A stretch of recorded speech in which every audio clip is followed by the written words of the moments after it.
তেলাওয়াত করেছি, ওখানে বলা হয়েছে কাফেররা বলে যে তোমরা কেউ যদি কোরআন শোনাতে চায়, কোরআনের গল্প তোমার কানে পৌঁছাতে চায়, তোমরা সেটা শুনবে না।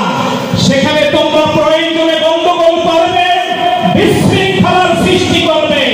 আমরা দেখেছি 15টি বছর ধরে এই আমল করা হয়েছে। বাংলাদেশের প্রতিটি জায়গায় কোরআনের আওয়াজ পৌঁছাতে দেয় নাই,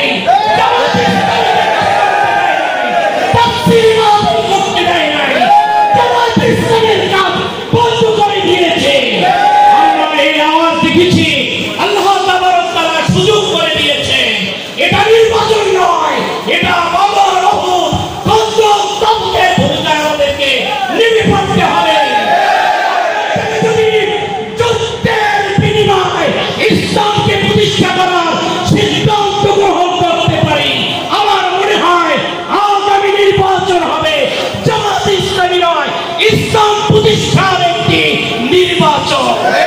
এই যুদ্ধে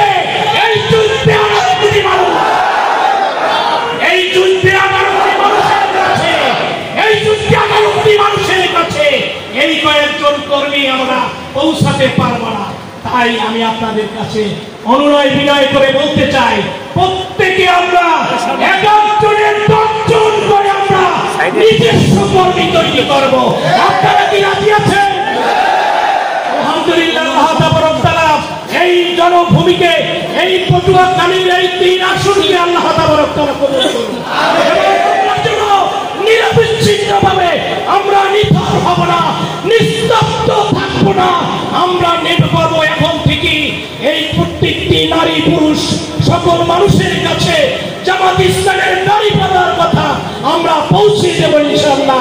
আল্লাহ তাবারক তাআলা আমাদের সকলকে কবুল করুন এবং আগামী দিনে প্রত্যেকটি মানুষের কাছে এই দাওয়াত যেন আমরা পৌঁছে দিতে পারি। ওয়াখিরু দাওয়ানা আলহামদুলিল্লাহি রাব্বিল আলামিন। আসসালামু আলাইকুম ওয়া রাহমাতুল্লাহি ওয়া বারাকাতুহু।